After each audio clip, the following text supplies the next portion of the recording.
Expected to expand agriculture in the Bahamas was signed during a Christmas luncheon at the Poop Deck, Sandyport recently. The Bahamas Country Planning Framework document was signed by the Food and Agriculture Organization of the United States and the Ministry of Agriculture. Agriculture Minister the Honorable V. Alfred Gray told us what this new document is expected to do. There are three areas of that document which both countries will follow in order to assist the government of the Bahamas, not the other way around. So it's basically FAO's framework which they will follow in order to assist the government in its development, in its agricultural development program. And we are concerned in that document with food security and nutrition, the aspect of our agricultural program as it relates to hunger and poverty, and the other aspect is that part which deals with climate change and its effect. Recommendations on the proposed contractors bill are currently being reviewed by the Deputy Director of Works. For years now, the BCA has been agitating for a regulated industry. BCA's President Leonard Sands pointed out how it came close to meeting most of the organization's objectives. It spoke a lot about the regulation that the government would like to see. It talked about how that's going to work. And it talked about the registration process, which everyone is going to be included in. So it's not a discriminatory bill that seeks to chop out a sector of the working public who may be contractors, so they don't have to have that fear at all. But it creates a framework for really positive growth and development in the construction sector. Following last week's meeting, Sands says they're optimistic. Now moving forward, the BCA will continue to push for the advancement of its members and the industry at large. If you regulate it, whatever the value of work in the sector is happening right now, we see it's going to increase.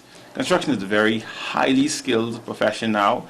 It is for persons who have acumen, business, persons who have technical abilities, and persons who have a high amount of skill in technical areas. So it's changed over the years, and especially in the Bahamas. I think we're in the middle of a boom of knowledge and capacity in construction that we've never seen before. And you talk about standardization. Someone coming into your country would like to know, okay, this is the same standard I have in my country. That promotes doing more business in the country.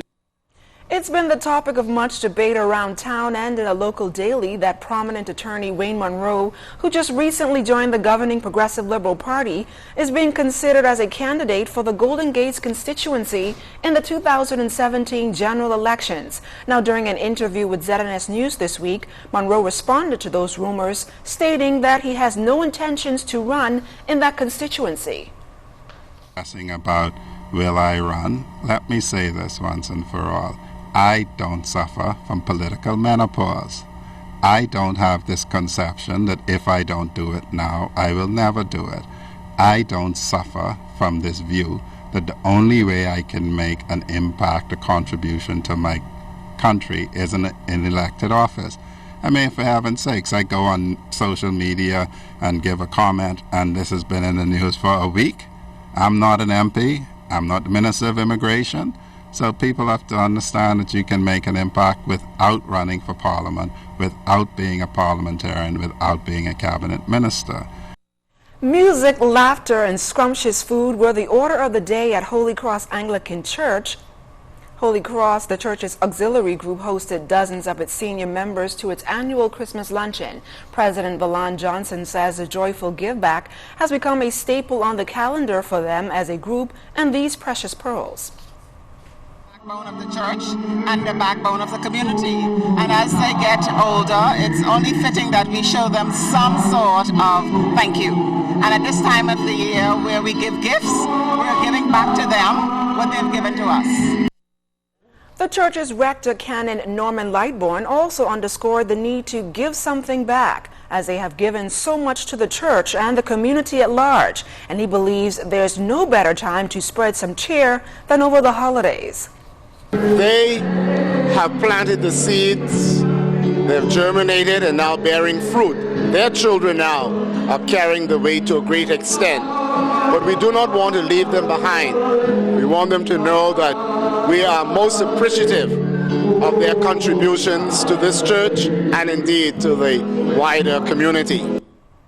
The district administration office in North Andros hosted a Christmas party for the children of that area. Julian Gibson was there and tells us this event has been bringing satisfaction to many for the past 14 years.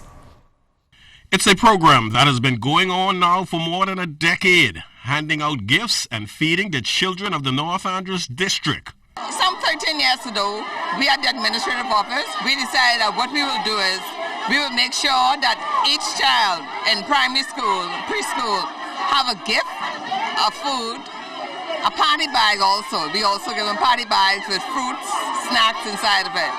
And we try to make each child happy, the fortunate ones and the unfortunate ones, for Christmas. It's a costly venture, but for Madeleine Hannah, when you're investing in the youth of the nation, it's simply priceless. The joy that we get out of it is to make somebody's child happy, the unfortunate child especially. That's the joy we get out of it. Now for the students that attended, they all were thankful for this kind gesture.